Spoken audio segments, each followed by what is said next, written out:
comment booster les équipes au boulot? Si vous avez une entreprise et vous vous posez la question qui est celle de savoir comment booster mes équipes, ça veut dire que le problème, c'est vous. Ça, c'est la première chose que vous devez comprendre. Si vous avez une entreprise et à un moment donné, vous commencez à vous poser la question comment booster mes équipes? Est-ce qu'il n'y a pas un motivateur qui peut venir booster mes équipes? Ça veut dire qu'il y a plusieurs problèmes dans l'entreprise et le problème central qui entraîne ces problèmes périphériques, c'est vous. Ce que vous devez retenir, c'est le fait que si dans votre entreprise, vous avez une seule ressource humaine qui ne travaille pas de manière optimale à atteindre les objectifs de l'entreprise, le problème, c'est vous. Ce n'est pas cette ressource-là.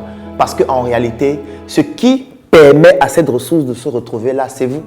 Soit il y a un problème de casting, soit il y a un problème de management, soit il y a un problème de leadership. Et qu'importe ces problèmes, en réalité, la principale difficulté, c'est vous. Donc, pour booster vos équipes, déjà, il ne faut pas arriver à se poser cette question. Par contre, il faut pouvoir en amont créer l'écosystème qui permet à ce que ces équipes soient boostées de façon naturelle et de façon intrinsèque et que l'environnement devienne le cadre extrinsèque qui permet de pouvoir développer leur motivation au quotidien. Comme dans la vidéo où je vous expliquais comment rester motivé, que vous pouvez retrouver sur la chaîne, ici, il sera question de pouvoir définir les indicateurs de performance, de créer l'écosystème et de permettre aux personnes qui ont qualité de rejoindre cet écosystème pour ne pas avoir besoin d'être motivé au quotidien. Lorsqu'on est passionné par une activité, on n'a pas besoin qu'on nous motive au quotidien pour travailler. Vous n'allez jamais voir quelqu'un comme Mark Zuckerberg, comme Bill Gates, ou encore même on peut revenir sur le plan national africain, comme par exemple Samuel Eto'o, qui va vous dire « Quand je partais m'entraîner le matin, ma mère me fouettait que va jouer au football ». Non, les personnes qui sont passionnées n'ont pas besoin d'être boostées. Par contre, ces personnes ont besoin d'avoir une motivation intrinsèque par rapport à des frustrations, par rapport à des objectifs à atteindre. Et ces personnes ont besoin d'un environnement qui permet de pouvoir déployer ces performances.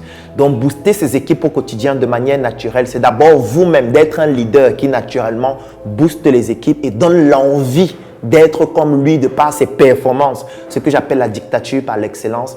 Parce que si vous êtes un dictateur par l'excellence de la qualité de votre travail, c'est tout à fait naturel que les personnes qui aspirent à faire le même travail que vous, qui souhaitent devenir comme vous ou pourquoi pas mieux que vous, soient attirées à pouvoir vous rejoindre, travailler avec vous pour être meilleurs et ces personnes n'auraient plus ou n'auront plus besoin d'être motivées au quotidien ou encore d'être boostées.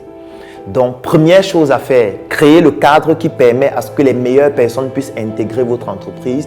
Deuxième chose à faire, mettre sur pied des indicateurs de performance qui permettent d'évaluer les performances de chacun dans l'entreprise et de pouvoir leur permettre d'atteindre un niveau de performance beaucoup plus élevé.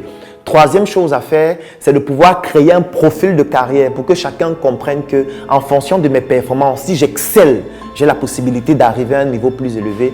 Et quatrième chose à faire, c'est d'être un dictateur de l'excellence. Ça veut dire que vous devez être capable d'inspirer ceux avec qui vous travaillez pour leur faire comprendre qu'en réalité, vous avez le talent que vous leur recommandez d'appliquer au quotidien, même si c'est de manière conceptuelle et que de manière opérationnelle, ce sont eux et ce sont elles, ces collaborateurs et ces personnes avec qui vous travaillez là, qui vont permettre de pouvoir atteindre les objectifs de l'entreprise.